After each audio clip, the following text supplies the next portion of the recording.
but not in the other part. I know why. Okay, I can send you a picture in Discord. Hold on.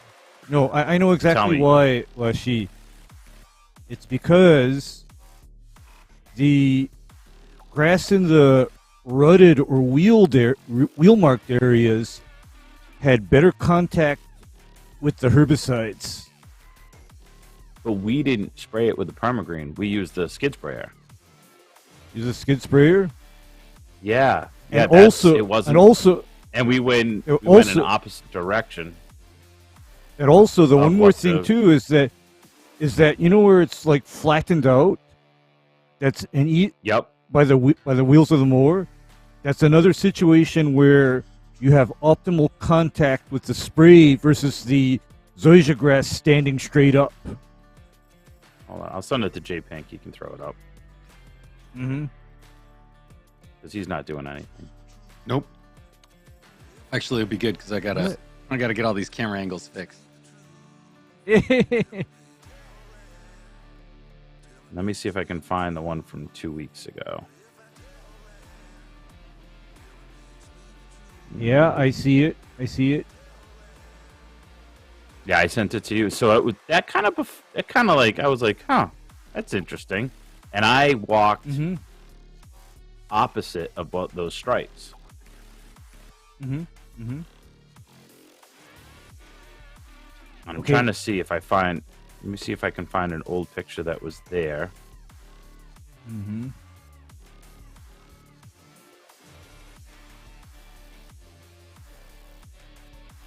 Oops, it opened in the wrong browser. There we go. Yeah, see the. It's weird. Did you take it through glyphosate? No. So no, this is one we're killing off. This is a zoysia lawn we're killing off, but we sprayed with the skid sprayer, and I went opposite direction that those stripes are in.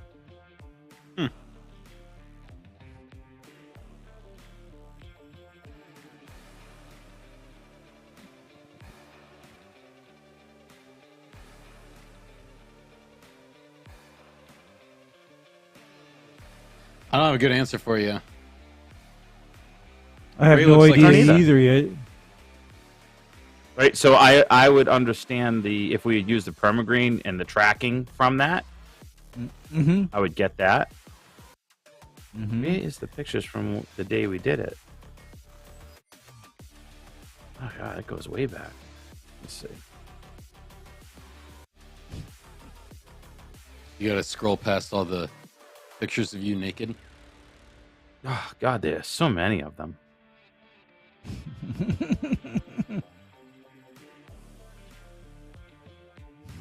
That's not it. This is the crazy lady that actually the lawn looks good.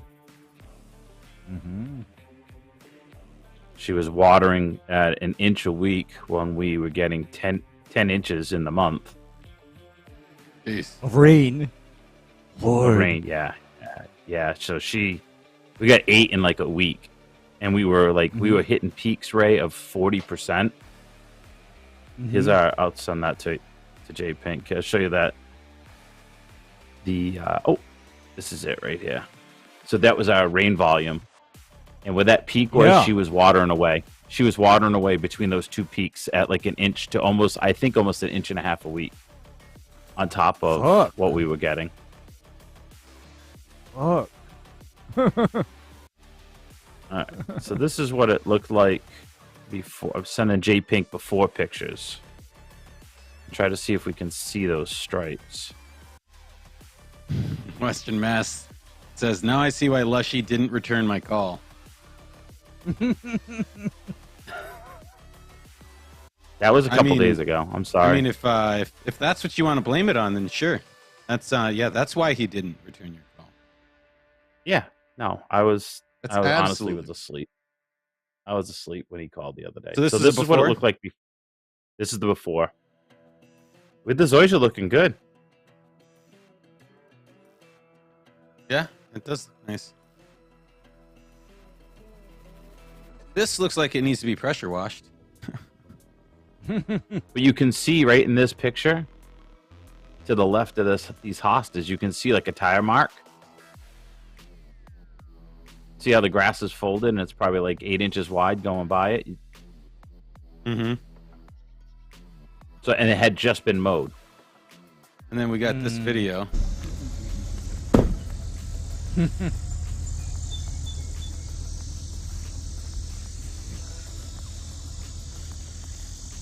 And at this point, Lushy Jr. is asking, so why are we killing this? He said that the day before. He's like, why are we going to kill it? Well, I I tell think you, I got it to look pretty so good. weed free, Jesse. What do you think, Shane? Kill it all? That shrug says everything. Looney says it already looks fucked up. So yeah, I don't know those stripes like baffled me. You're saying this tire track, that's the direction you went in. Nope. Against. Nope. So Didn't go again, in. no. I used the skid sprayer, so I did not use the Okay. permagreen to kill it. Mhm. So, but those tire marks that you can see, that is right in line, as I'm pointing at the screen, like, and everyone can see it. See that first brown one by the holes where the hostas were? Mhm. They got to be tire marks from the mower. Maybe the grass Yeah. was folded down. Mm-hmm.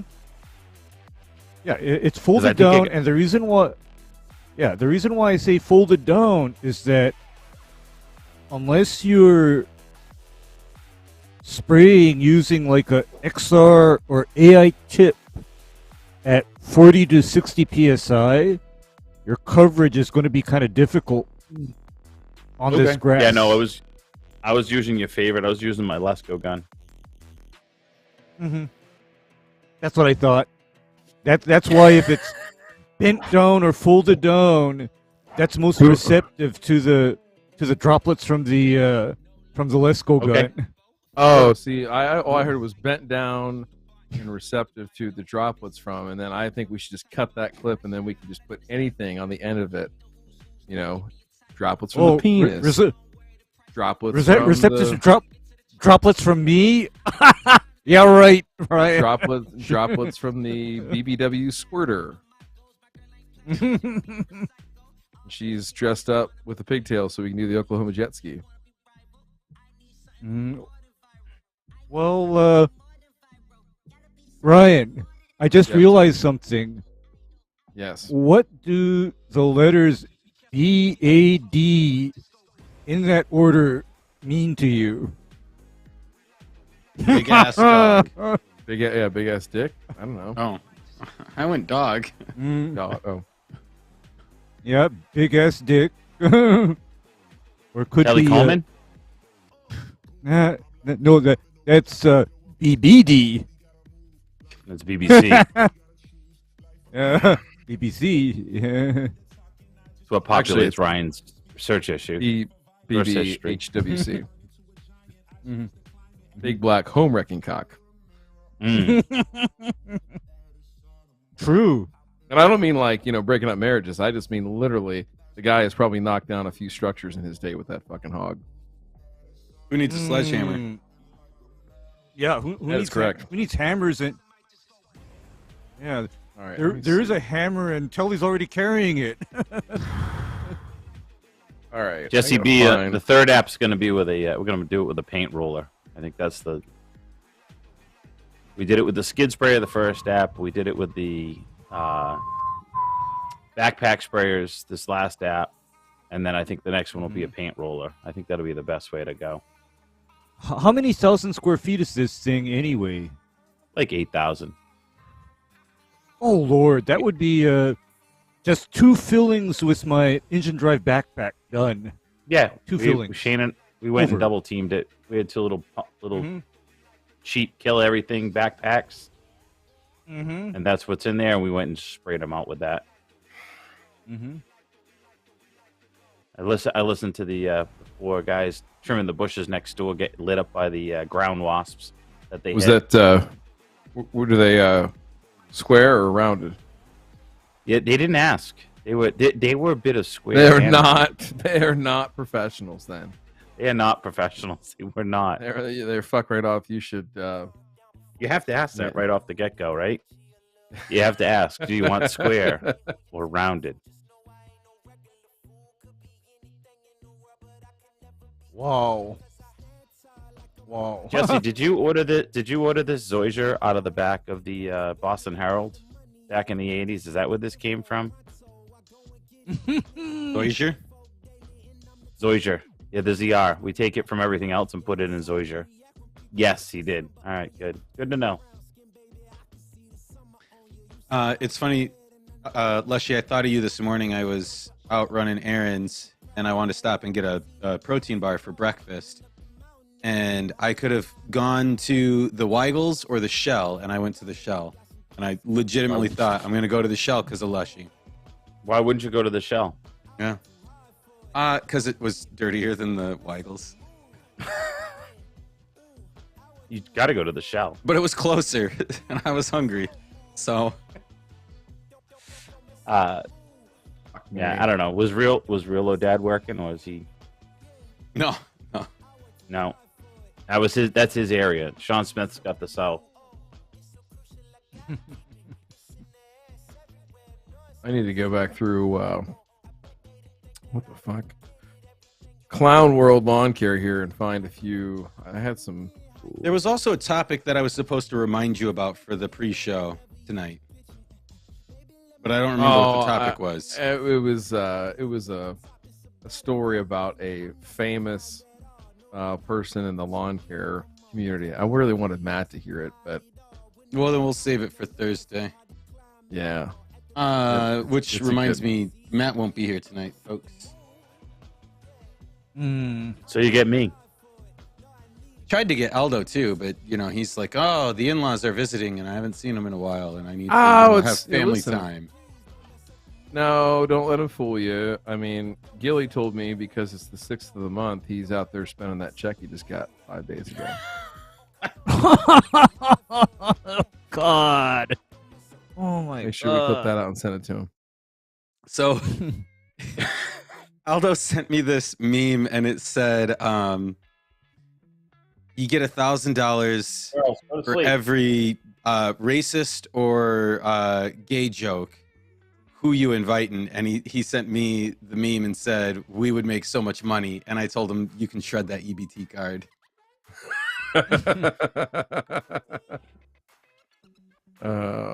What is this?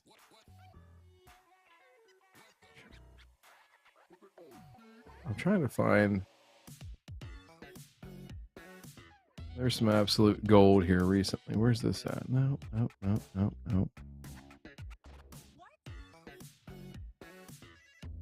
I posted the local guy that's gonna guarantee his work. Guarantee his work. His aeration and overseeding. Money back guarantee. Oh yeah. How the fuck does that work? He'll come in and aerate and overseed, and if you don't like it, he'll come back and do it again for free. And if you don't like that, you charge like $80 1,000. If you don't like that, he'll refund your money 100%. Oof. I'm like, oh, that's. Oh, here's another good one. There's been a couple of doozies here, so let me send you.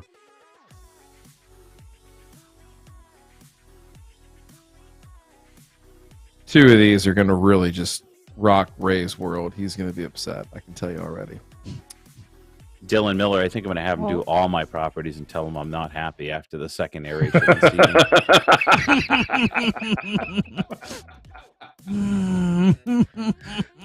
Can I sub all my torment and anguish to you, sir? Yep. No. Sorry, I'm not happy with any of it. All of my stress for the next 10 fucking weeks. I'll sell it to you, no problem, bro. We haven't even gotten into it, and I'm like, I don't even want to send out like estimates. I'm like, I don't even like. We have stuff sold. Yeah, that's good enough. Someone calls, they call. Ray Phillips. Do you want me to wait a few more minutes for you to collect a couple, DeMay? I do. Yes. Let me. Okay. I'm fucking. Working and stuff? Yes. Crazy. Mm-hmm. I know. Winter's coming. There's I not was going to be a thinking about winter that at Field today. Source this year. No, It will not be. we opening a Southern Division. Winter can't come sooner for me either. Pain. Winter never comes Comes to to- Hawaii, Ray. Who you fooling? Yeah. Well, there is a time of the year where basically I'm fucking off most days of the week. Yeah, it's a week in October. No, from December till about March or April. That's your winter. That's my winter. Lushy Looney wants to know what your seating program is looking like. I don't give a fuck. I mean, we'll be doing. Yep, exactly. Aeration, overseeding, slice seeding as needed. This year, with all the rain we had, we're not. It's not like last year. Not much is- So Not much is needed because you didn't lose very much grass, did you? Last No, year? It no. all I got a couple with kept- some fungus damage, but it's pretty minor. Mhm. I think maybe it's just more aeration due to the heavy rains and going into the Mhm. fall. So that just might be pushing aeration more than that. aeration and You know, lime. Yeah. Aerate and Or then fert. lime. I mean that. Or, Yeah. or fert it and get it to push it. You know, and then we'll just do that lime at the end of the season, and that's the swan song. Good night. Mm-hmm. It's a lot of work, but I think he's happy when it's over. I'm still debating So- on whether I'm going to do tall fescue or going to go with more of a ryegrass. Mm.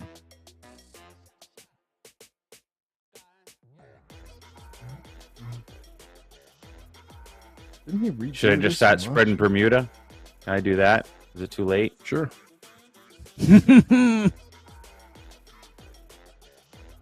What is this?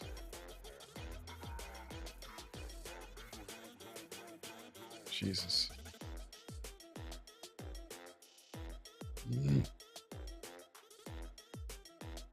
Dan Miller, I pushed that liquid aeration in the spring. Where's he getting this from? Holy shit! The fucking lawn father did a video on Feature. He bought it from Kevin from Sun Beach. Mm-hmm. Now, Jesse, no tall fescue at the farm. That's going to be the ryegrass bluegrass blend. Mostly rye.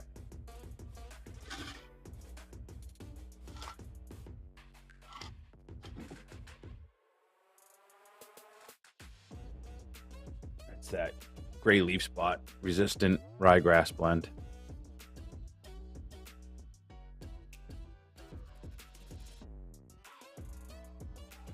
Let's see if we can find it.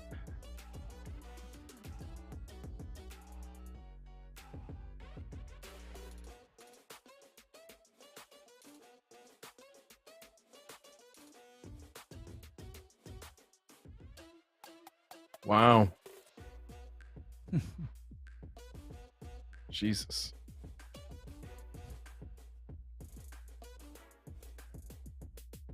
Ray, what are your thoughts on ethofumicate in far as spraying it before seeding? What interval? I think the label says Labeling 4 weeks. 4 weeks If I before. If I remember that right. 4 weeks before, or else you give it 2 weeks post seeding, and then you start laying it down. Okay. So like this Wait, follow-up, I only did glyphosate and mesotrione. I didn't do any ethylfumicate because we're going to be seeding in a few weeks. Mm-hmm. No problem, because coincidentally, this week I got a call from a friend of mine who needs to convert an area from Zoysia to St. Augustine. And my guy was just absolutely distressed because he said, I don't understand. I've been putting glyphosate on this and it's still not dead yet. And then I told him, have you ever heard of something called Soul Stealer? And then he and he said, what the hell is that? I said, okay. That is a nice curated combination of mesoglyphosate, fusilade, and triclopyr.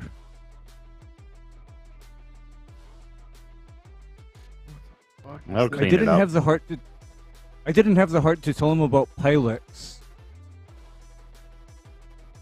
But like you said, the mesotrione's there for more of a soil to stay in the soil longer. Residual. Residual.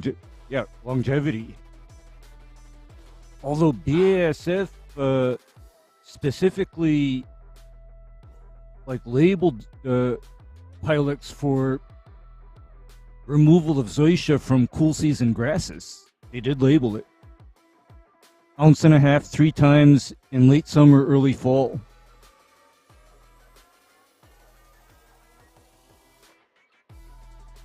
And I'm what?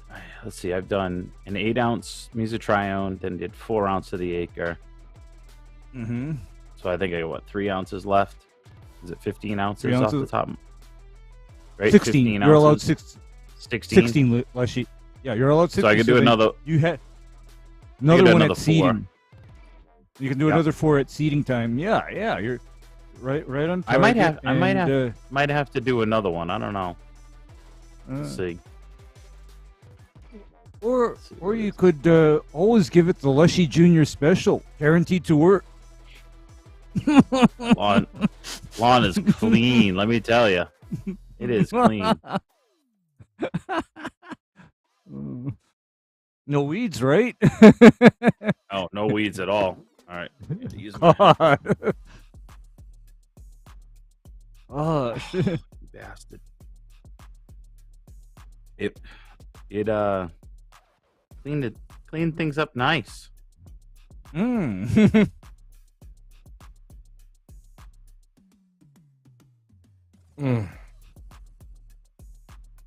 You all right there? You watching porn or you watching videos? No, I'm trying to find. There's a couple of things I wanted to make sure I hit, but I'm not sure where I put them. That's what OJ said. Shade mix. There Not we too go. loud. Don't want Kato to hear. Let's do this. We got a shade mix. That on the shady side, and then this Ren rep was pretty interesting. Talking to you, Jesse. You gotta send this to me, Sideways. I know. I'm sorry, bud. man. Come on. What are we looking at here on this deep shade mix? Yep, the deep shade mix. This is what we're probably going to run this year. Is for our Chewing, shade stuff. creeping, chatty hard, slugger, perennial. Yep.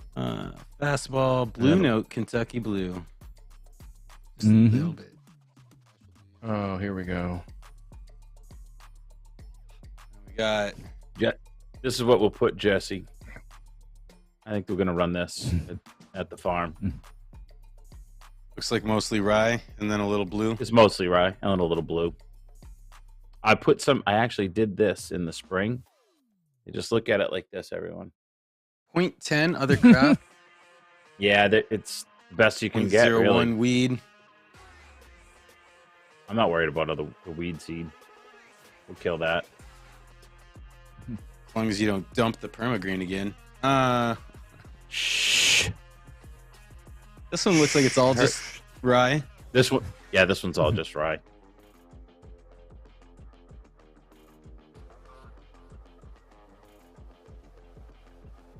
But guess what? It's GMO free. So is That's this right. one? Oh man, they're all GMO free. What? That's good. think I was they really have to be. concerned. Yeah, I think they have to be because I guess what Roundup Ready stuff is highly restricted. Either that, I get some After all- Barenberg and it'll match the rest. His matches of the house. Yikes! Yikes! Mark the Mutt brings up a good point, but is it certified vegan? I don't plan on Or using kosher. the seed, so Jesse said no. No Barenbrug. here you go, J Pink. She was disheveled.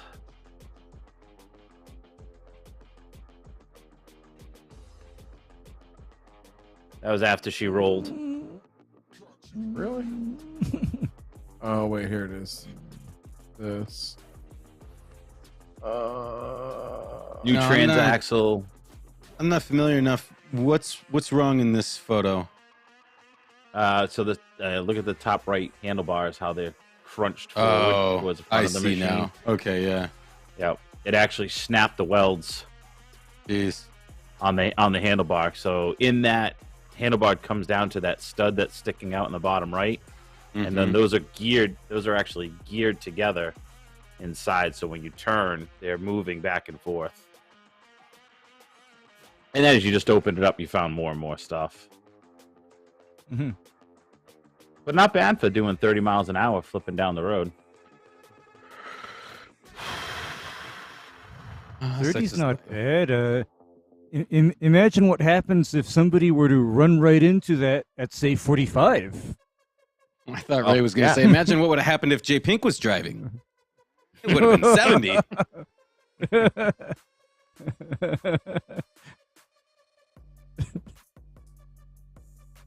Oh, I haven't thought about this guy in a while.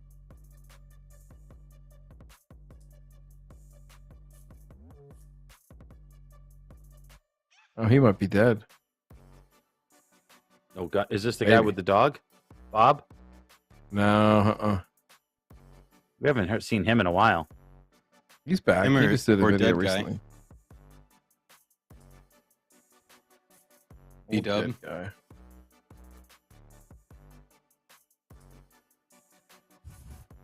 Oh, see right there on the bottom, it says Barenberg. Yes.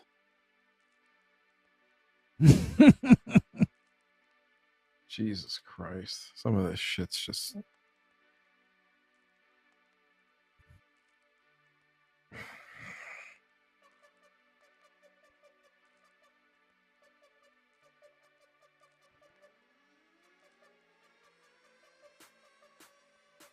Oh, she has school started back there in No. August 28th, I think. 29th we start. Somewhere around- everyone's Really? back at school here in Knoxville. When do you guys Already? get out? Yeah, I don't know when they get out, but last week, someone told me that all the Yeah. public schools had gone back last week. Jesus So- Christ. Yeah, We didn't used to go back until after Labor Day. Like Labor Day was your that's last what I big- said. It was like Labor Day. It was like you'd go the Friday before Labor Day for the half day, and then you'd get the Mhm. 3-day weekend, and then Tuesday you would start back. Okay, school's fully Yeah. in session now. Yep. Mm-hmm. Yeah, so they actually have That's a full ki- week. That's And kind of then how I it's remembered Labor it Day. too. Yeah, Yeah. that's how I remembered it too. I mean, but no, apparently, public school starts tomorrow in Hawaii. Yeah, Telly Early just said tomorrow. in Nashville, school starts tomorrow, and they get out May 27th. Yeah, see, some Mhm. people get out. I wonder Get if 'em they out get earlier. longer, like Christmas or spring breaks and stuff because of it. They don't. Well, we don't. Not in Hawaii. We don't get out till the middle of June. Jeez. You know, Yeah, it's but you supposed to start way be- late compared to Well, this. we start. Yeah, compared to that. And they cancel snow at the drop of a hat now. No one can walk in the snow. We get a dusting in there, or a couple inches, and the kids can't walk in it. They have to cancel school, or it's ridiculous. It's Really? Could you imagine wanting to Oh. be the person that would have to be like, nah, your children are going to risk their lives to go to school? Like, I'd probably cancel school at the drop of a hat too, because it would just be Oh, yeah. my luck. Especially Someone's kid would die, and it'd be like they had to die because they needed to go to school. How dare you? So So even after they clean all the sidewalks, in the city, they'll clean them all with the machines and everything. The kids walk in the street anyways. So because it's track machine, it does the best it can, but it leaves that little crunchy ice there. They don't want to walk on it.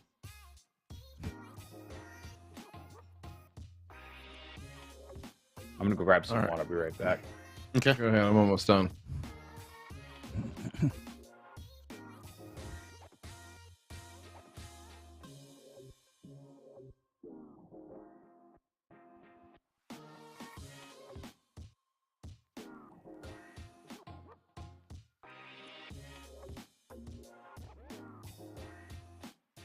Is Rooted Lawn Co. Is he in our server? Like he was or is. He was. Was. I don't know if he still is. Whoa. I forget.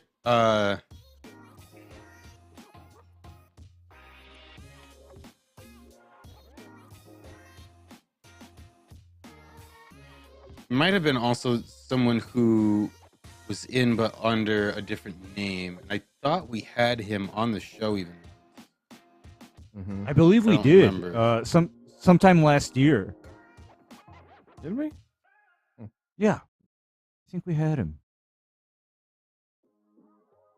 Hmm. I think we Now I had gotta him. look.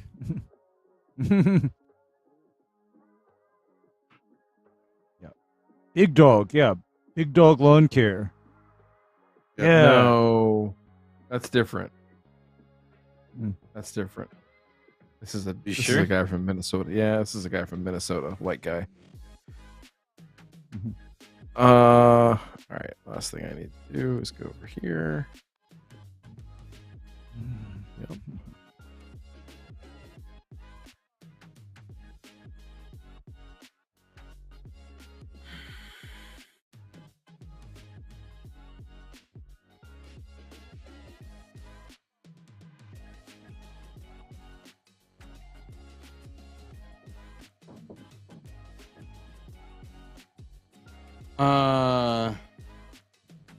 To the Roots Turf Care. Maybe Yeah, that's not what I'm that guy. thinking of. That's who we were probably thinking about. Probably him. Curtis, Curtis, right? Curtis. by Yeah. Indiana, Michigan Yeah. area. Yeah. Indiana and Michigan. Yeah. I haven't talked to him. Southern in a while. Indiana. Yeah, Southern Indiana, if I remember rightly. No, Northern Indiana. He's in No, yeah, Northern Indiana. Yeah. Hmm.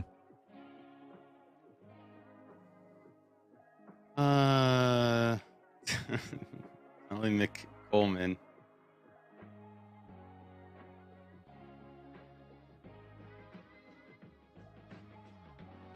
Telly, you burn like a white man, that's for sure. I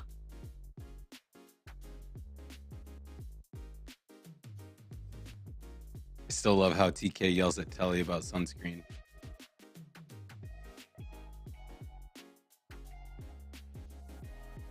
And it was last year when we had the high UV index and Wallace passed out that Telly was like, wait, what's UV index? Right. And he's over there showing his sunburn line where what did he say? He's he can be 2 people in one day. All he got to do is just get a sunburn. Yeah.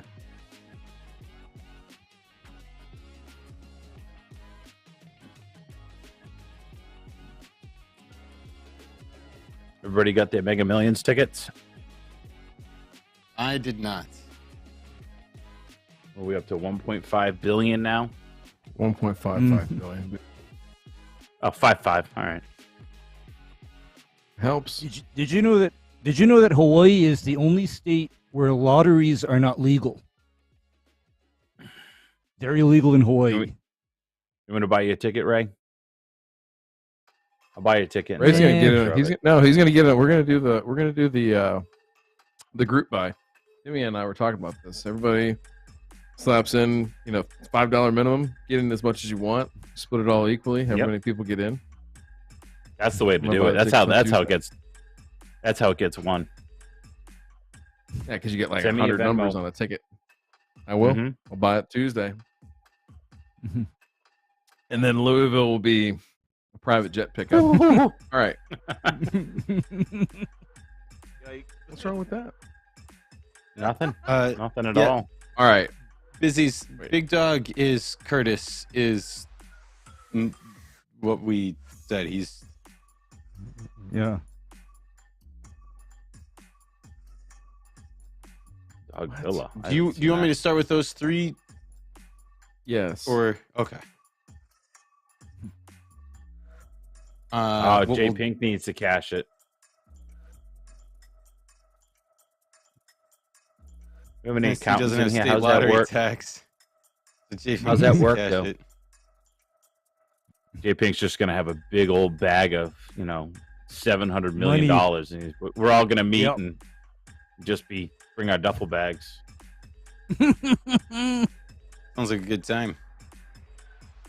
I'm all in. Hang on a second here. I'm gonna have a fuck of a time getting that money home. You know. Oh, you know he what took the it off. Law. You know what Why, the to be a law is private on jet? private Private jet. jet. Oh, never mind that. Never mind. Private jet. Ugh, And by the way, private- the private jet will land in your private airport in your private home. What a little bitch. He took that video down. What? There was a video I wanted to show that I had Somebody took bookmarked, it. and this lawn life, that little fucking bitch, took it down. Yeah, he's a little bitch. That's the guy. He got butt hurt last time we fucking called his ass out. Fucker. Telly said, "Don't give it to the black guy. Police will confiscate it really quick." All right, Telly, but you got to buy in.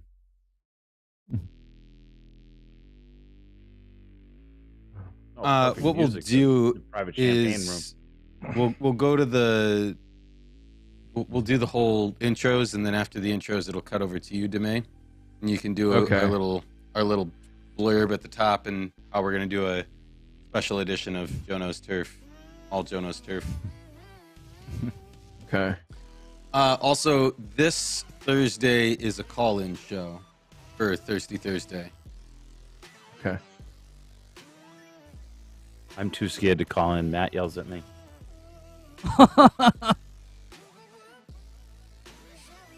Hey, he didn't yell at you this time. I didn't call in this week. I think I passed out. And he didn't yell then at he you the got on last and time you called I in. fell asleep. No, I don't think he did.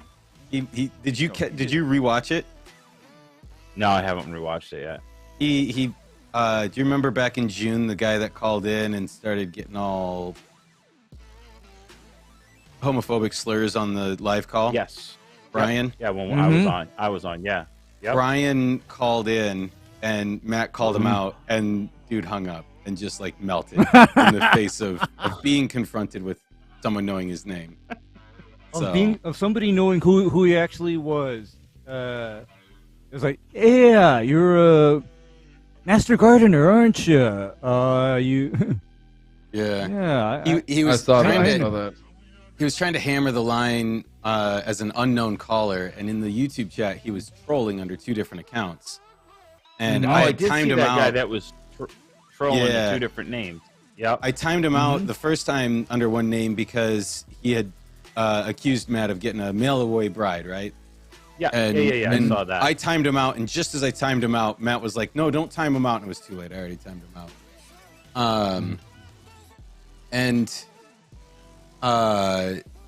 It was maybe like an hour and 15 in. So if you go back to the episode and you want to listen, just jump to like an hour, 15 minutes in.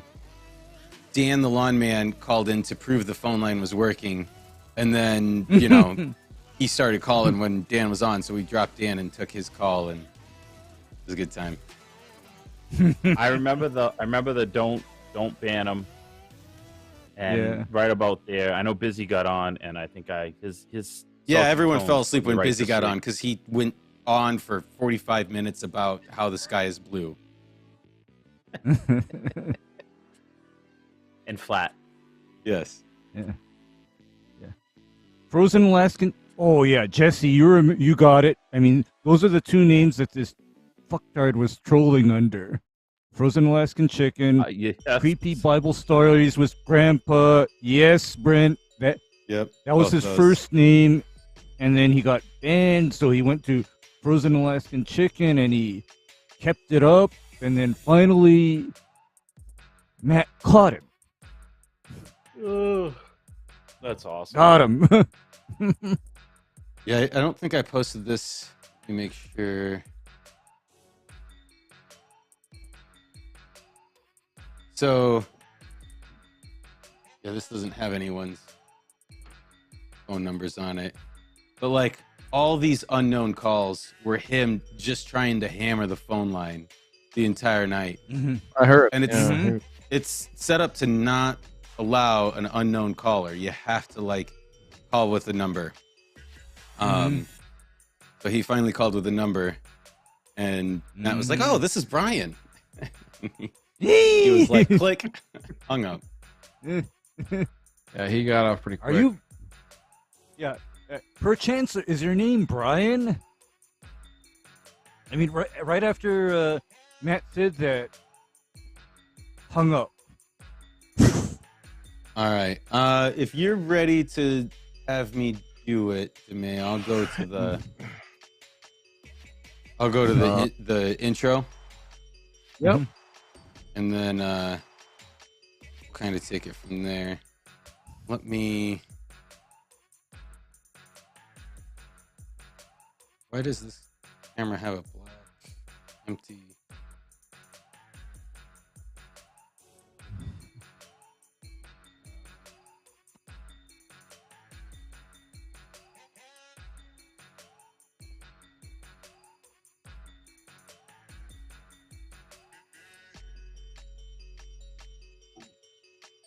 Well, that's dumb.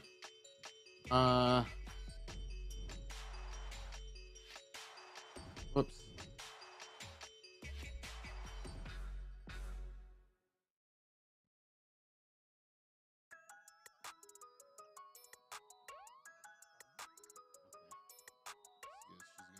All right. We're going to cut over to the Patreon read, and then we'll do it.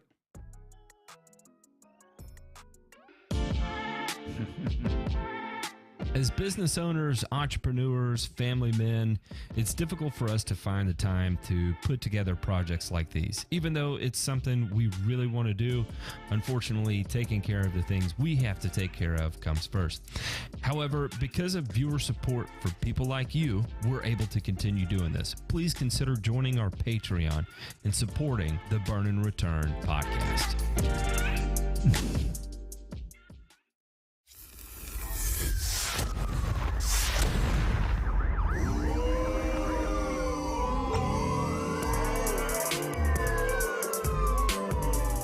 You're listening to Burn and Return, a weekly 1-hour podcast covering news from the agricultural and turfgrass industries.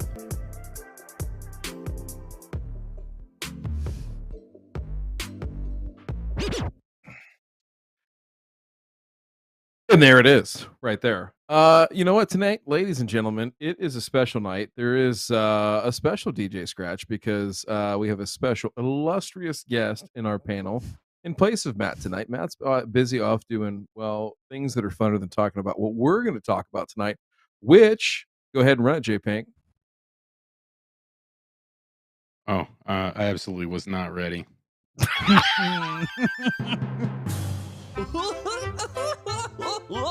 Joe knows turf.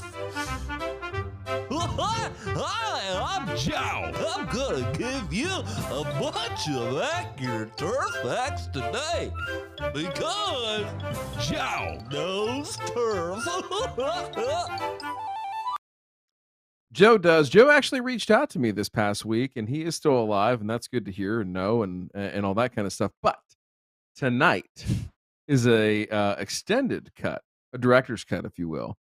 Lushy, you're there, aren't Gentlemen, I'm you? here. See, he is here, and he is here for an extended cut of Joe Knows Turf. There's been a lot that we've not been able to unpack here, to use Matt's favorite verb. And we feel the need to exercise the demons, right, Lushy? Sometimes it's good to just, get in there into that open wound and scrub out all the pus and the bad stuff. Maybe talk about a little bit of good stuff too. There's some good stuff out there as well. So, these are a whole bunch of videos that have been sent up to us over the last probably about 4 weeks because everybody here on this panel has been busy at one point or another. And we just have not had time to really dive in and take a constructive but unapologetic, right, Ray, approach to just hearing what's out there in the world of YouTube and social media and turfgrass right now. So, without further ado, we're just going to line them up and knock them down one at a time. And, gentlemen, I have to tell you that I just went ahead and assembled these because they were sent in at different points. And so this is going to be multiple videos from the same content creator. This was not done on purpose. This is not done to slight this individual, although maybe a little bit. And just go ahead and dive in with this first person here that's going to give us really an entire album of shit to wade through. Let's go ahead and go with it. I put propiconazole on my yellow spots where the neighbor took his tree down. I sent you pictures last week. Do I water it in? Thanks so much, Ron. Yes. So propiconazole, azoxystrobin, most fungicides in general, at least the ones that are designed for use on residential turf, are designed to be watered in after application. So I'll show you some examples here. If we look at the fungicides on the Golf Course Lawn Source, you got from a liquid option, you've got Pillar SC. From a granular option, you've got Headway G. Both of these are designed to be watered in after application. So you would apply them and then a quarter of an inch to half an inch of water to work it down into the soil profile, and then you're good to go. So yes, absolutely you want to run your irrigation after you are done applying your fungicide. Okay. So there's a lot of nuance that's lacking there.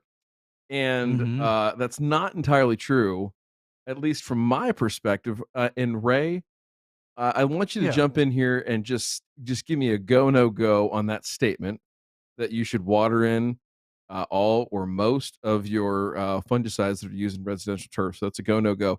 And then I'd like you from a educational perspective to just describe in brief the three different modes, right, that fungicides can enter the plant, right? So whether that's contact, systemic, or a localized or a croppable penetrant. And maybe describe those different ways. Okay, well, here's my go, no go. First question to ask is the disease you're treating a disease occurring on the leaves and stolons and shoots of the grass, or is it a soil-borne infection? It's yellow spot disease. Yeah, and I got to pause right here because we haven't even identified what is causing the yellow spots. We haven't even identified. I mean, because when somebody tells me that they have yellow spots and there is a tree removal involved, I'm immediately thinking, what if the arborist dropped gasoline or oil on the lawn? What if there's wood chippings that were thrown into the grass and now there's a localized area where the wood chippings are taking nitrogen from the grass because they need that for decomposition. So that's my first point to stop at. Next up is, even if there is some kind of a disease, knowing where your disease occurs makes a huge difference as to whether you should even water in your fungicide or not. Because, Ryan, you asked about systemic, contact, and locally systemic fungicides, right? Correct. Okay. A contact fungicide. What that means is that your fungicide is only effective when it has contacted live fungal structures. And so if your disease, for example, resides on the leaves and the shoots of the turfgrass, it's not going to be very helpful if you wash that fungicide off.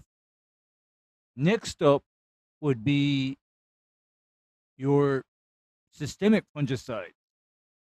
Now, those systemic fungicides, they may be more effective on soil-borne or root-infecting pathogens if they're watered in. However, Ryan, there are not very many soil-borne infections or diseases, are there? Majority of them are occurring on the leaves, shoots, and stems of the turfgrass. I mean, I can only think of, necrotic ring spot, summer patch, take-all patch, and pythium. Those are the diseases that come to my mind when I'm talking about soil-borne or infections that attack the roots. And then for your summer patch, you got to be out earlier in the spring, right? Not now. Absolutely. Right. Yeah, because by the time you see the damage from the summer patch, that summer patch pathogen has already killed the roots. And then lastly, you have fungicides that are called locally systemic or acropedic penetrants. And those fungicides, they have the property of, say you spray on the upper surface of a leaf, right? A locally systemic fungicide then has the ability to relocate to the underside of that sprayed leaf. However, it does not mean necessarily that that fungicide will then translocate into the root. However, a locally systemic fungicide is often very effective for these more difficult to control leaf and shoot pathogens.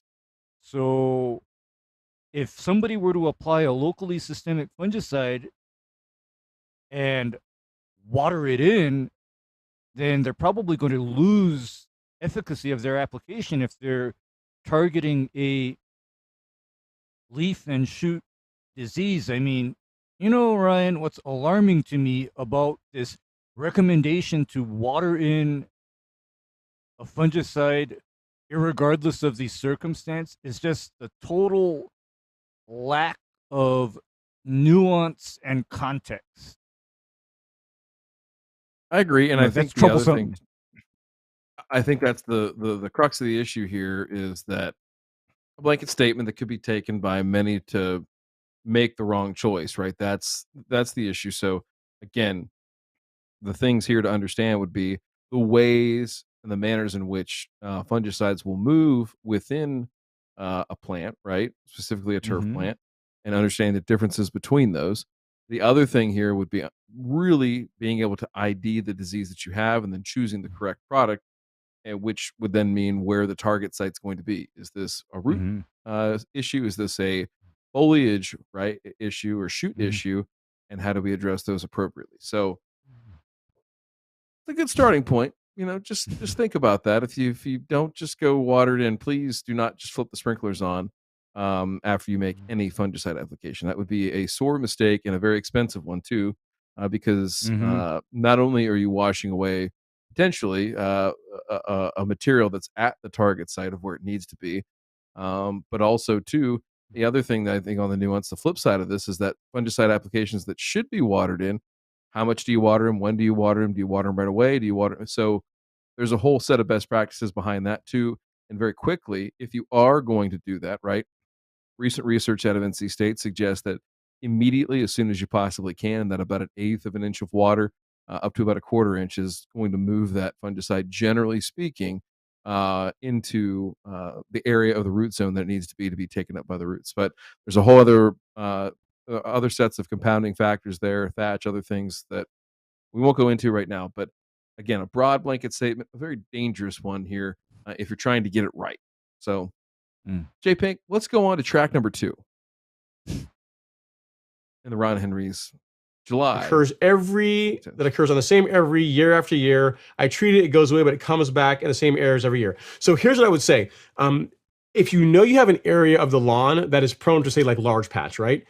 And you know that it happens in June, what I would do is I would get fungicide in the soil in May. So earlier than when the disease tends to manifest itself, get your fungicide application down. So using it as a preventative, that's going to do a lot to one. I mean, if you do it right, you won't have the problem at all.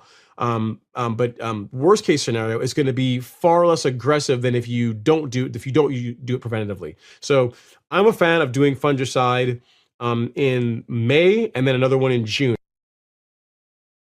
Yikes. Yikes.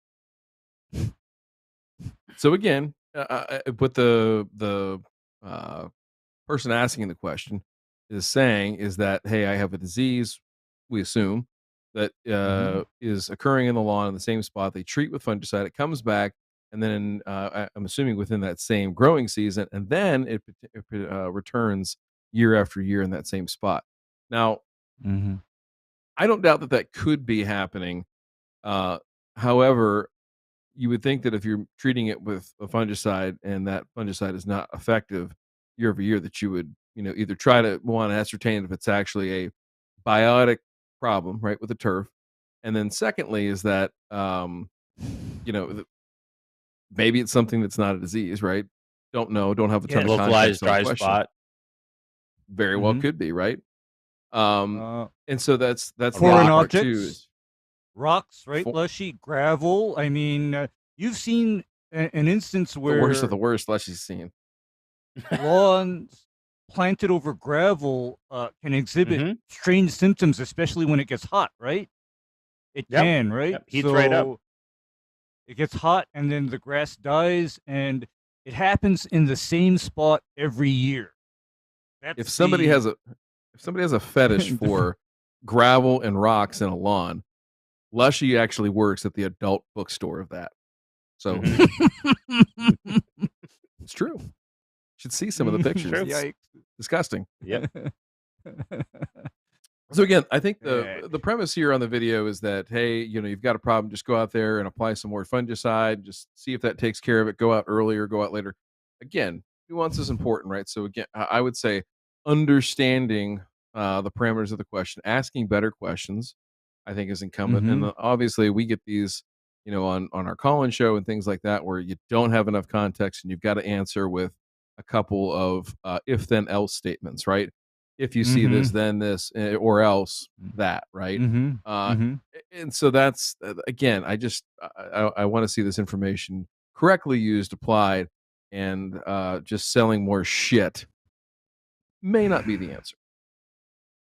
Is May late for his large patch, right? That doesn't seem right to me. Right? Because isn't there a temperature that you're putting out? I mean, we don't deal with large patch that much. Okay. So we'll get notifications from Syngenta about it based on soil temperature to start putting it out. But I think I get that in April. Yeah. Lushy, large patch actually happens the year before in the fall. It does not happen in the spring, and so So if somebody has large patch damage and they see it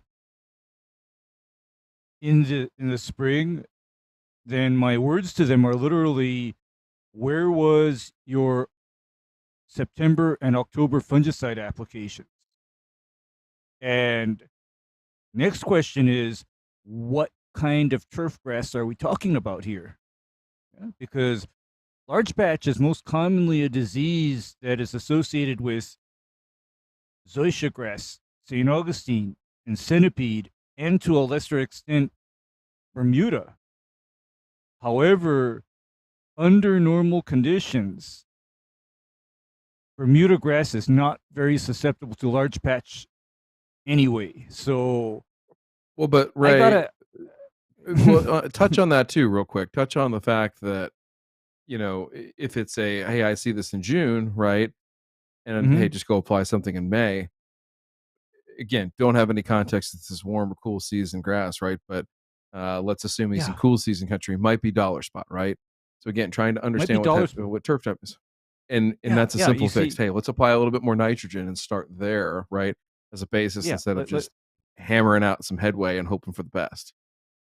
Right, right. I mean, it's all about our context and cultural practices, because I know we're frequently fond of saying you cannot spray your way out of out of a problem. I mean, that's something that I tell people, quite often, and that's kind of why I've told people, you know, hey, you don't need me. You need a bulldozer. You scrape out this shit, get it done right, so that you don't have this problem recurring year after year after year. I mean, you cannot spray your way out of a problem. And you got to ask yourself now, are you this lawn's worst enemy? Do you have it on an optimum mowing regimen? Do you have it on a fertility program that encourages health of the grass rather than disease? I mean, and do you have it on an irrigation program that also promotes health rather than disease? I mean, there's a lot of things to do and to ponder before reaching for that bag of Headway G or that bottle of Pillar. And there's a lot to think about. And that's just what I see lacking, because you know what I noticed, Ryan? Mm-hmm. I never noticed this guy drilling down into the cultural practices of the lawn when he has a question. I never see him drill down into that, whereas I know He doesn't make it. those You don't make no money those that of way. us on those of us on this panel, You ain't slinging we rock. always, You ain't making no cash.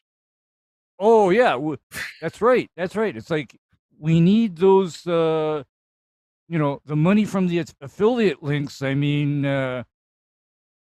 that's what we got to get. But then on the other hand, I never see people questioned about their cultural practices or their general agronomic practices. I never see him ask about that. And that is something that has just occurred to me, is that anytime somebody asks a question, the answer to their question is in the form of a product on his affiliate link. Always. Take it for what it's worth, Billy knows. folks. All right, Billy knows let's the watch answer. the next one here. Whenever I survey my lawn in the morning, I see small cobwebs on the lawn. Is this dollar spot? Yeah, it's the beginnings of it. And what you'll find is, for most people, you'll see that and then it just goes away. in a Bermuda lawn, if the lawn is getting enough nitrogen, and you're mowing it properly with sharp equipment, dollar spot typically isn't a big problem in Bermuda. I'm not saying it can't be, but if your nutrient program is on point and the lawn is getting enough nitrogen, you're mowing it well, you may see a few webs here and there in the morning when there's dew on the lawn, but typically by mid-morning, 10 o'clock, 11 o'clock in the morning, they're gone. And they never materialize. They never really turn into anything. So on Bermuda, you tend to not really have a lot of problems with dollar spot. Again, assuming nutrients are where they need to be. It's not typically a problem in Bermuda grass. So long short of it is, if the lawn still looks good outside the little webs that you see in the morning when there's dew on the lawn, I wouldn't worry about it. Okay. So again, nuance here. Maybe Ron may not know, and I'll give him, full faith and credit that he may not know the answer here. So, J Pink, I want you to go ahead and throw up the second picture I saw. Oh, you can throw the first one up. That's fine. Go ahead and zoom in on that real quick. Now, let me ask the panel: is that dollar spot? Does that look like dollar spot? Is that a funnel spider? There's a hole in there. Yeah. Is it spider or spider mite. Yeah. Right. Yeah. It's the arachnids, spiders, mites, and ticks. Yep. Okay. Mm-hmm, yeah. 8 legs instead of 6. If you're out there looking for your ID characteristics, that's the easy one. But so the idea here is that you'll see these a lot and very often on lawns, both cool and warm season grass, and this can very, very, very easily be confused for dollar spot. Now flip over for me real quick. Now here, this is mycelium.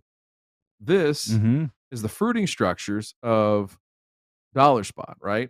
And we also know something too that was recently found within the last probably about 4 or 5 years, that there's actually 2 different genus and species for dollar spot, one that affects warm season turf and one that affects cool season turf. Okay. It's classified differently than it used to be. You'll see it previously referred to as Sclerotinia homeocarpa. That was a Latin name, but the problem is that all the Sclerotinia produces sclerotia as a fruiting variety. That's not sclerotia, right? So that's the nerd science of all that kind of stuff. But what we do know is if we're trying to ID this, the other thing to look for is the pitting, right? So you'll see the grass just starting to pit where that mycelium is when you have the early signs of dollar spot. So again, you'll typically see this. It's a damn sure bet that on weak turf or untreated turf, the morning after a rain, especially if your night times are in the upper 60s to around 70 degrees, you're going to see this stuff blowing up in those lawns.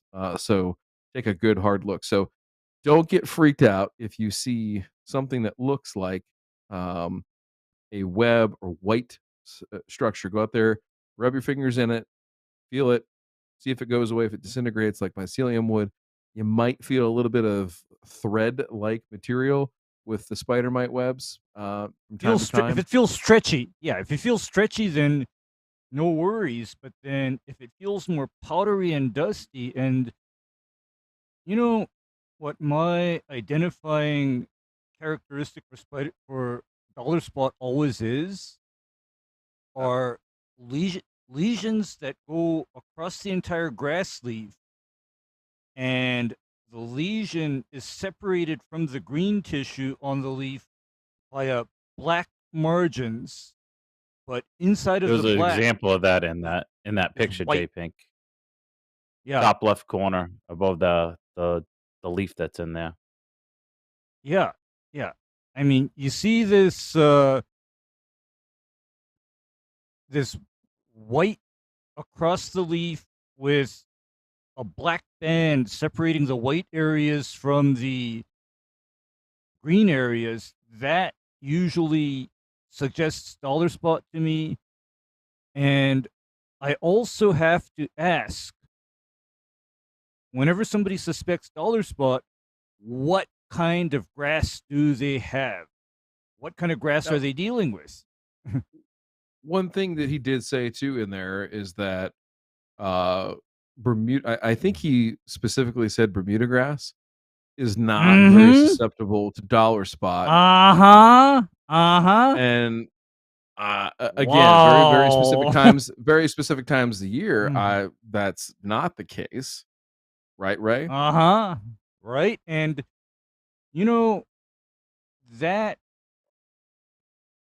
I've gotten into it with people regarding fungicide use on turfgrass in general, where my counsel to them is if you are dealing with a variety of turfgrass or types of turfgrass that are susceptible to dollar spot, be very careful when using strobilurin and fungicides. I've said that.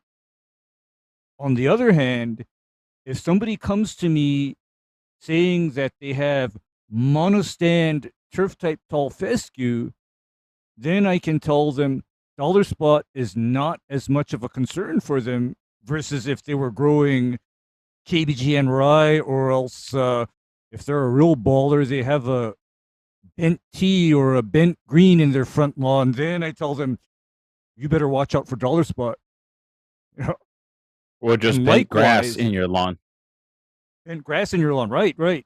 And then for the warm season guys, if they're growing Bermuda, growing Zoysia, growing Seashore paspalum, God forbid, then I tell them, be on alert for dollar spot.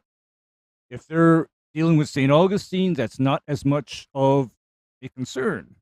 So, and if they're dealing with centipede, that's not as much of a concern. But then otherwise, you see, talking about fungicide use and diseases, there is just so much nuance and context that has to be included in the conversation.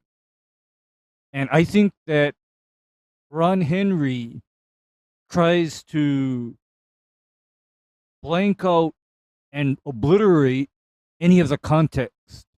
I mean, he's trying to put out one size fits all answers. And that to me is just not a good thing. Yeah. Yeah. All right. J Pink, I think we've got at least one more in here. He says, how to treat St. Augustine grass in Michigan. The same way you treat it anywhere else. So if you have St. Augustine grass growing in Michigan, that's kind of far north for St. Augustine, but you would treat it the same way. You would fertilize it accordingly. You would mow it at taller heights, so 3 inches or taller. You'd use fungicides because St. Augustine is susceptible to lawn diseases, particularly brown patch. So you want to do preventative fungicide on St. Augustine in the May-June timeframe, but it's the same program. Take a look at what Alan Hain does. He's probably one of the best known people when it comes to St. Augustine grass, and whatever he's doing on his lawn, you could do on your lawn. I mean, it's the same grass, it's just growing in a different part of the country. Okay. Now listen. This Michigan, is one St. too Augustine. this is one where again, it's okay to say I don't know. It's okay, but listen, if you're a legitimate presence, if you're a legitimate authority on answering questions like this, you got to have at least some semblance of a BS meter to be like, wait a second, St. Augustine, Michigan. That doesn't make sense. I'm going to ask you a few questions here to make sure that we're talking about the same thing, and that you don't have large crabgrass, or that you don't have field paspalum, or something that looks very similar, right? In terms of leaf texture and size, and has morphology characteristics that most closely align with St. Augustine grass, right? But so it's still very important to get your fungicide applications on your large crabgrass. Right. You want it to survive until the first frost. You want it to stay and look good. Yeah. You want it to seed out so it comes back and is thick and rich and full. Yeah, you I like that limey green. Yeah, you got to get out your brown patch applications on St. Augustine for May and June. I mean, that is just crucial. I mean, you got to do it, because in talking with people about brown patch and large patch, as a rule, warm season grasses can develop a variant of rhizoctonia diseases. However, that variant does not hit warm season grasses the same time that the summer and early fall brown patch infections typically hit cool season grasses.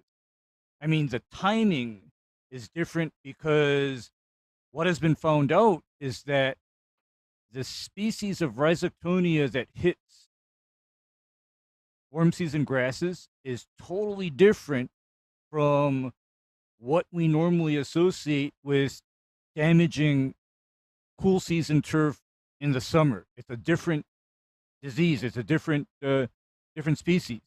So, again, I gotta ask: have we identified our turf grass properly? Have we identified our suspected disease properly? I mean, there's a lot of questions that I often ask too when somebody asks me about a inexplicable brown patch or brown patches in their turf grass. I mean, I ask a lot of questions to try to get an answer versus me looking like the dummy applying fungicides, and because it's either the wrong fungicide or their problem is not actually any kind of a disease, the fungicide doesn't work. Now, who looks like the asshole at that time?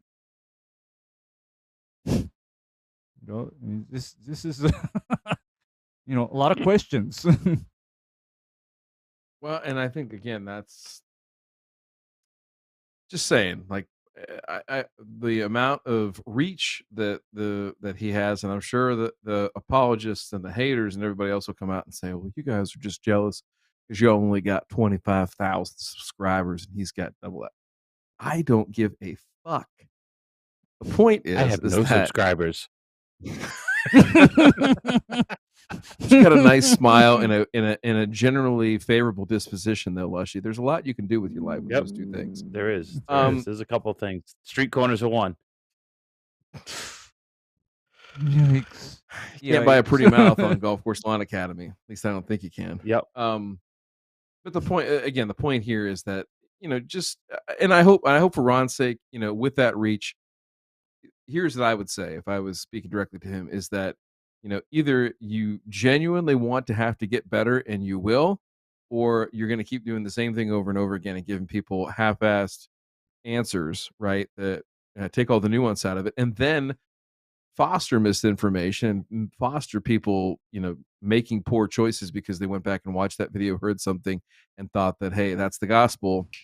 Off we go, and we're making bad choices. And not only that, but potentially having impacts like we're going to see here in just a minute. Now, for those of you that are enjoying this content, thank you very much. And if you're watching this live, you're a part of our Patreon and you're a part of our private Discord server. You can find out more about that at www.patreon.com/burn and return. It's extremely inexpensive, especially given all the inflation. We have not had to raise our prices, basically because we're cheap and we sell ourselves for very little. That's just the way we are as human beings. But besides that, our growing community, it's a really great bunch of people that all kind of share in their love and passion for turf grass, whether it be professionals in the industry that are doing lawn care activities, things like that, all the way down to homeowners and average folks. And because of that, we're going to celebrate here in Louisville here in just about 2.5 months. Week of the what's it now called? Equip Expo, is that correct, JP? I don't want to Equip Expo.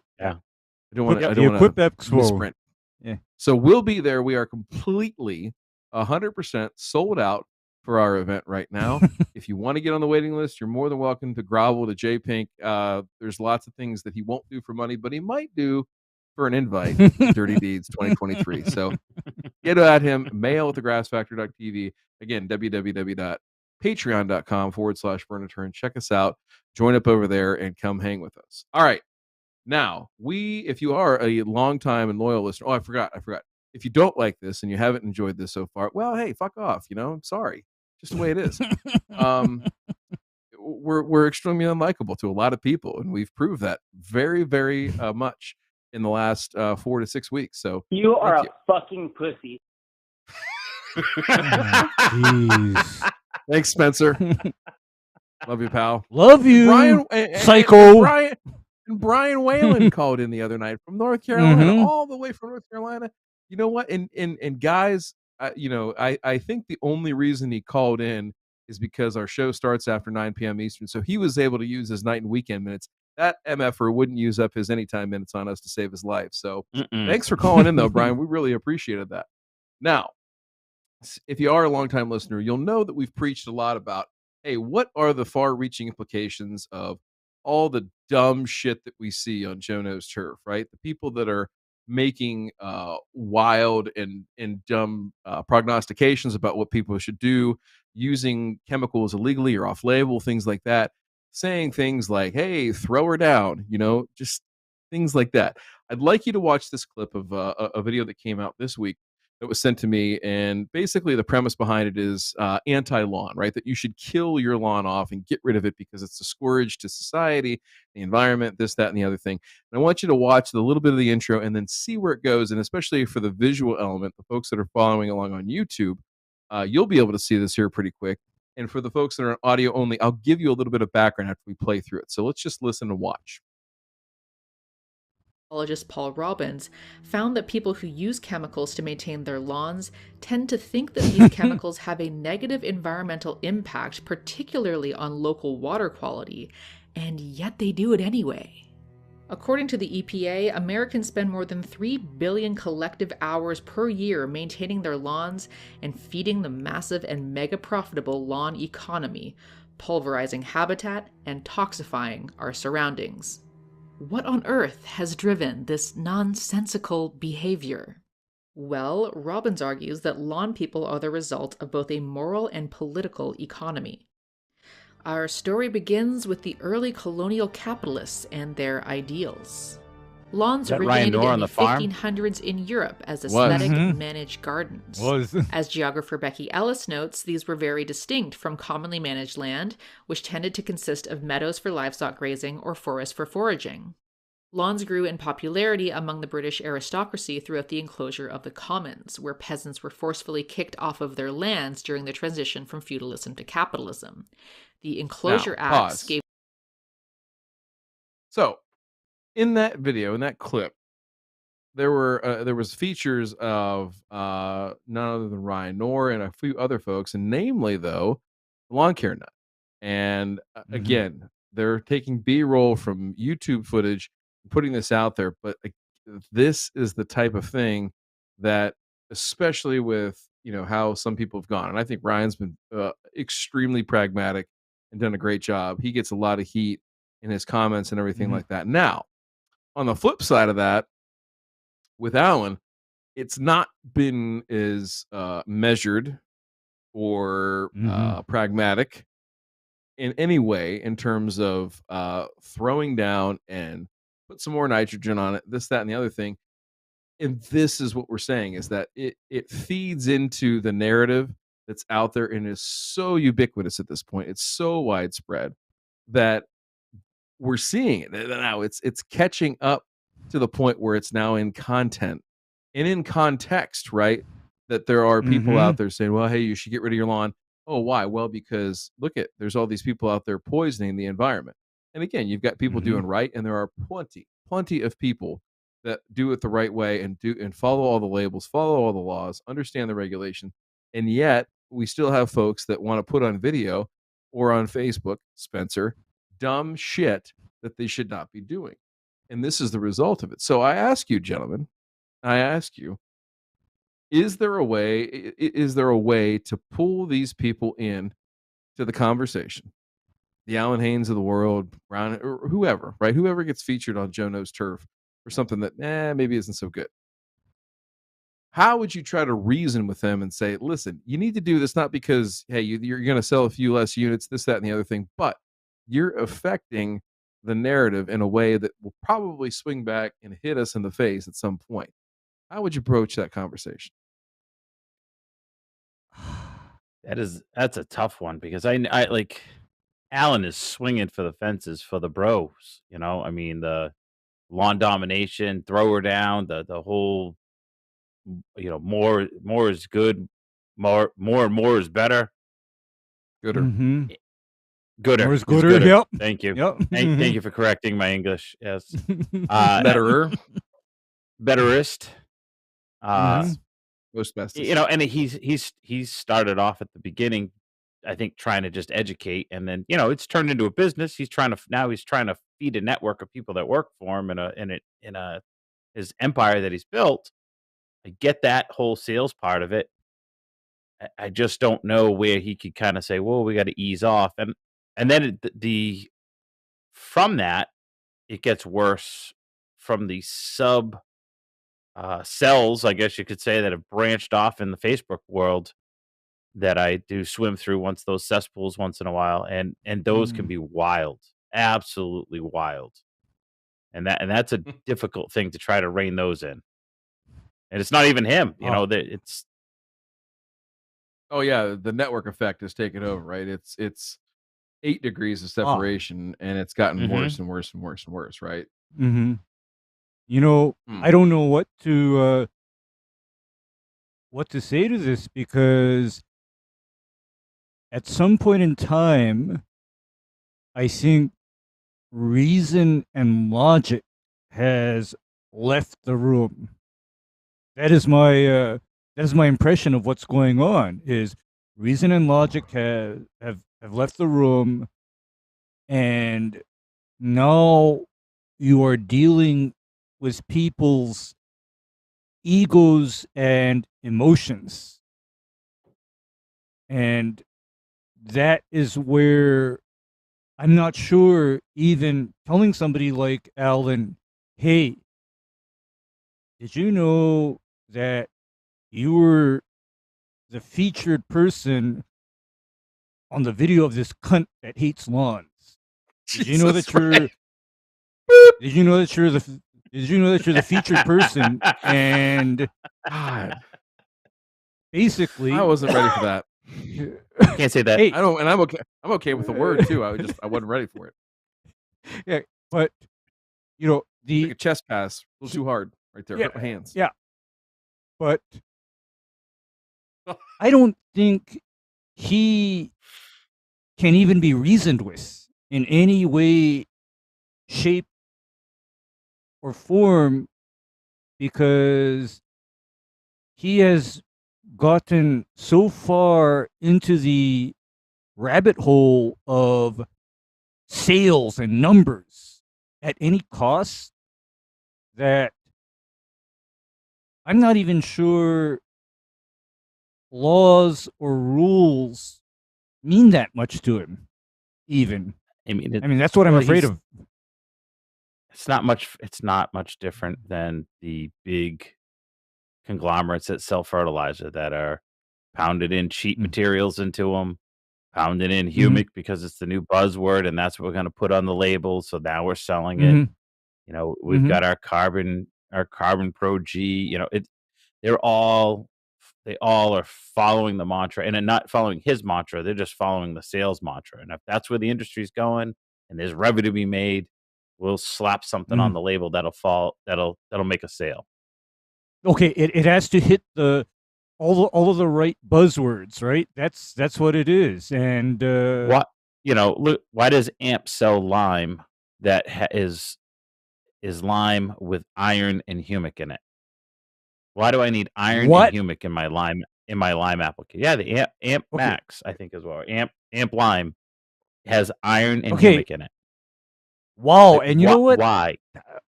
That makes very little sense.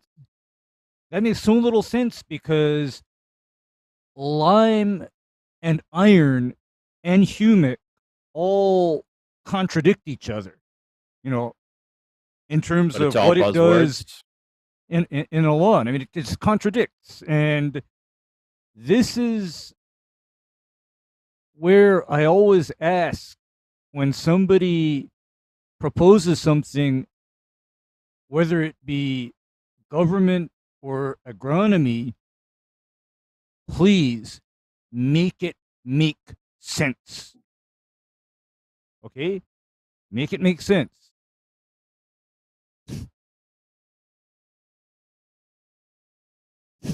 I think there's all valid points there. I just, again, if they, you have to decide if those few extra units that you push by getting edgy, right? And I be honest, I think that's why we on this particular platform don't sell anything other than our time, our expertise, our experience, all that, our failures, right? Is that it's hard to be disingenuous, right? When you do that, because there is no motive to sell. And I guess what I'm saying here is to, if I was speaking to Alan, I would say, hey, listen, I get that leaning into what you said, Leslie, the domination line, the bruh culture, the meathead lawn type of thing, right? Like, is that extra however many units that you're pushing out each year and those extra, those extra profit dollars really worth it in the grand scheme of things? Because again, are you, and I think you could legitimately say this, and you could probably argue back, oh, hey, here and now I'm still making money. But are you biting the hand that feeds you? Right? Mm-hmm. Are you biting the industry that feeds you and eats this stuff up? And there's certainly a huge, demand for his channel, for his groups, everything like that. And God bless the guy for building that all on his own. Like, no problem there. Yeah. Right. Again, just like we Totally talked about with Ron, you got the reach now, right? And you have the ability to, to maybe dial back a little bit instead of going ape shit with some of the leaning into. And there's some there's some other things there too in terms of antagonizing other professionals, golf guys, everything like that. I see on Twitter and social media sometimes that he likes to poke fun at them, and I don't know if it's an act, I don't know if it's just to be edgy, I'm not sure what it is, but I will say this is that those folks are the ones that are trying every day to do it the right way for the most part. And again, there's bad apples there too, 100% agree. But to have that kind of platform, to be the biggest, right? To be the elephant, the 800-pound gorilla in the room, and to act that way, well, I think it's because I really think he's very good at market research.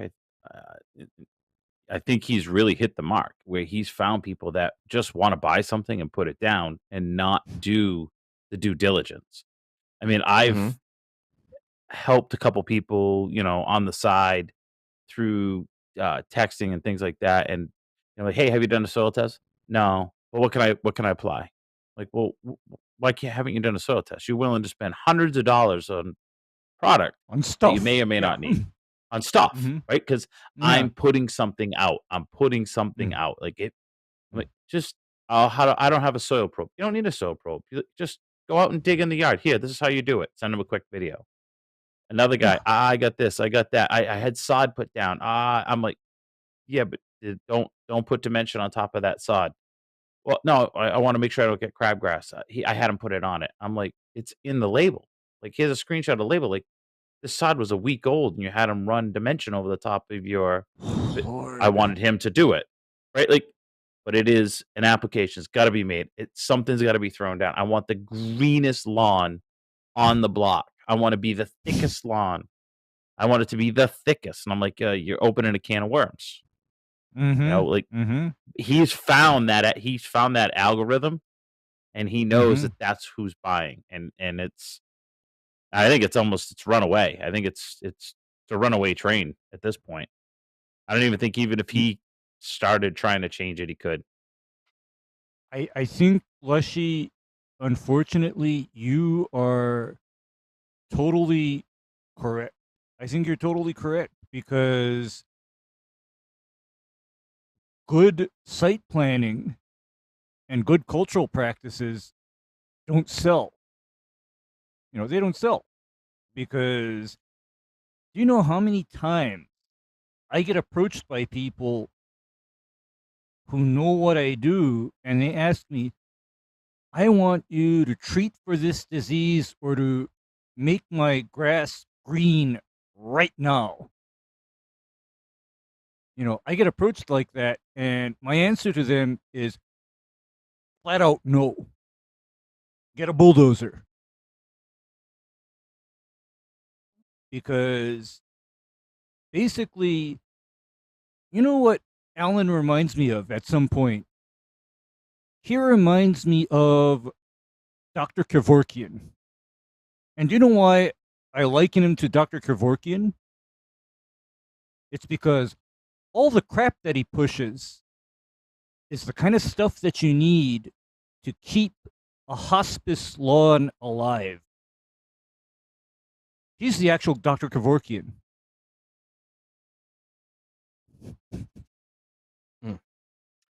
I mean, think about that.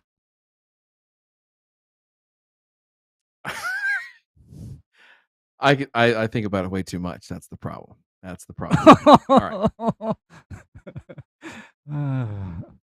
I think Jesse B says it perfect in the chat. The government's trying to ban gas stoves. They'll be trying to ban home fart chems soon.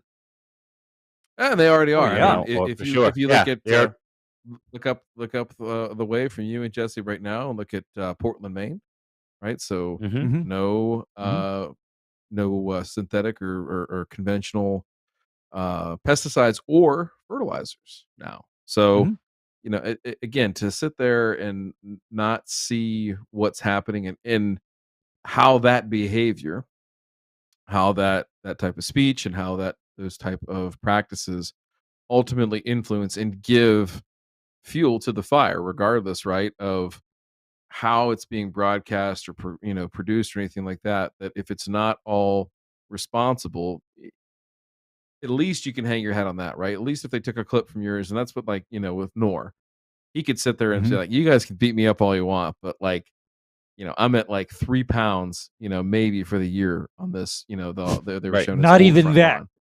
Not even that. Yeah, not even that. I mean, so there's issues like that. But when you're just leaning into it and you're a meme for the cause of just blatant overuse or whatever, that's a problem. So we'll leave it there. All right, gentlemen, we have covered a lot this evening, and I think with this extended cut, we're going to stop it right there and save some other juicy ones here for future Jono's Turf segments. This was fun. Dive in for an hour, and just you really had to I don't know, prepare yourself, especially when Ray said he was going to see you next Tuesday. That was special, and it'll be special again when we see you next Thursday here for our call-in show. We hope you all join us then. Peace out. It's definitely not Thirsty Thursday. It's totally Burn and Return. That's the wrong closer. That's on J Pink.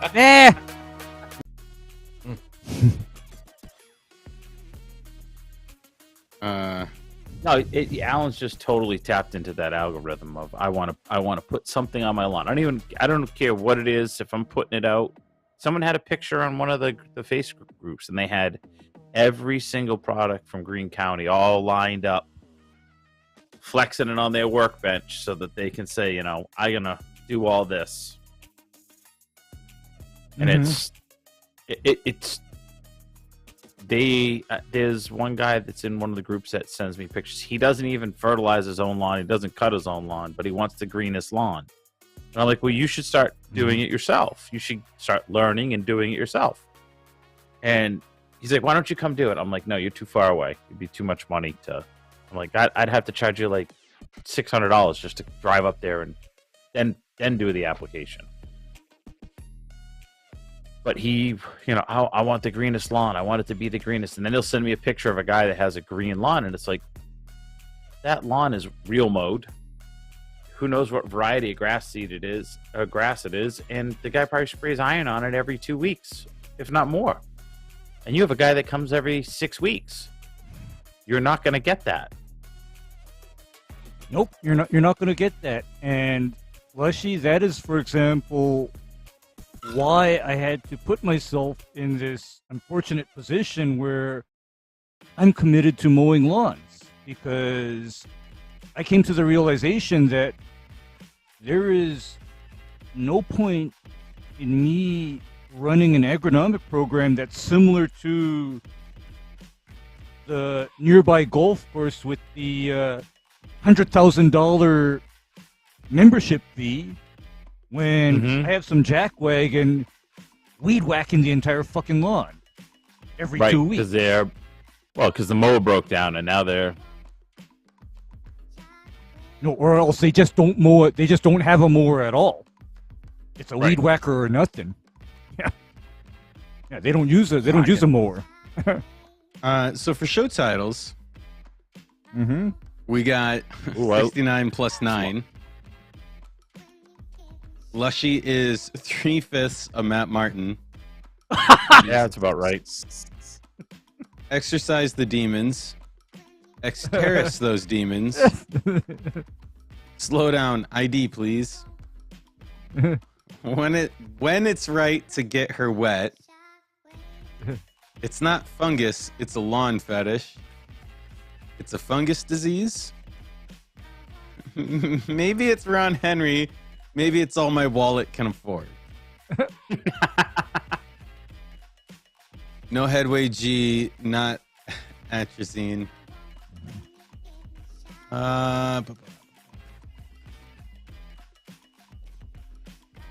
Arguments in favor of biocides to bathe yourself in.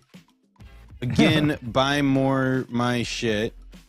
Fungicide for crabs. So you're saying St. Augustine looks like crabgrass, cheap human beings telling you how it is. St. Augustine Victims Unit, live from Michigan. Golly. We don't I like that one. prices I like because that we are one. cheap, fast, and easy. I like that one. Fuck me. That's fucking good. That is good, Telly. That is awesome. Throw her down in the octagon, bro. More is gooder. Throw her down. Risking a dip in the lawn care cesspool for you and your edification. Get edgy. They make it make bad dollars, not good sense. Fingering the meathead lawn care bros. J Pink screws up. The roast of Ron Henry. See you next Tuesday. Sprayed my crotch with fungicides because Ron said so.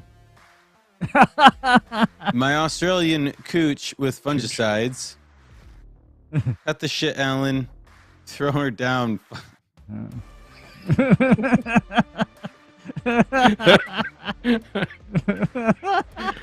Anyways, let's circle back here. Dude, I don't think I've been in whatever we've done, 120 shows.